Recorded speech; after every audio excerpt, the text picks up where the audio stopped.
Hey, it's Dr. Laird, and I'm here in my office. And I'm excited to teach history and polity of the Church of the Nazarene.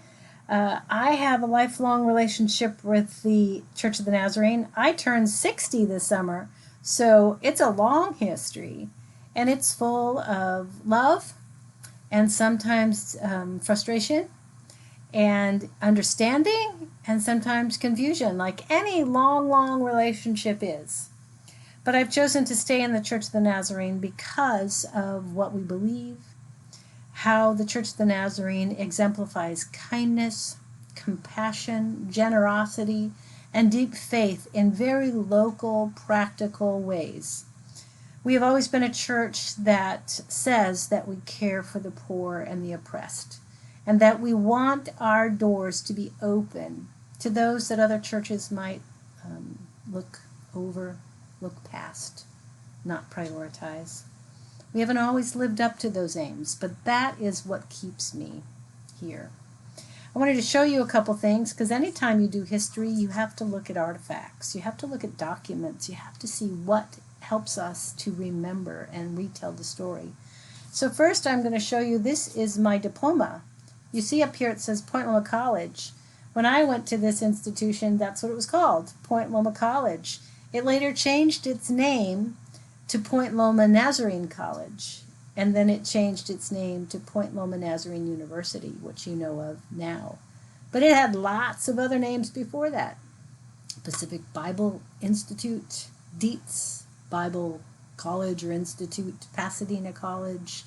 And so history, there's always a lot of name changes. There's a lot of people that keep building in the same direction to hold an institution together that helps individuals do more together than they can do on their own.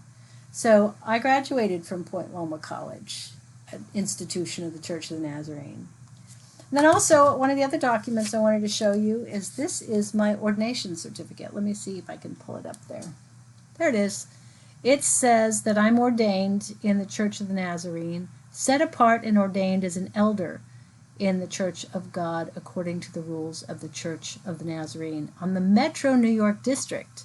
By the time we're done with this class, you'll understand what it means to be ordained, what it means to be ordained by a particular district, and what that allows you to do, and what freedoms it gives you, what rights, as we say, which means leadership expectations, and then also what responsibilities and limits being a part of the Church of the Nazarene offers, because there's always a balance of freedom and limits, of rights and responsibilities, of beliefs and practices that hold any group together.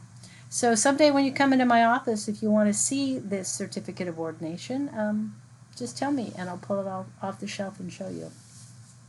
One of the books you're going to be reading this semester I wrote. It's called Ordained Women in the Church of the Nazarene.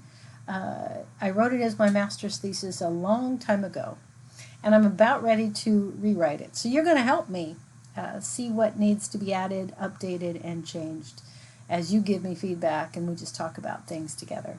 So I'm really looking forward to spending time with you.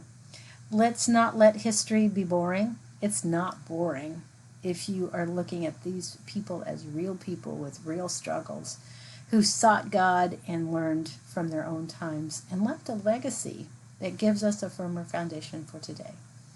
And doctrine is really important. It's the way that we take what Christians believe and put it in a way that we can pass on to the next generation. We leave our fingerprints on it, we can argue with it, we can debate it, we can question it, and we can love it.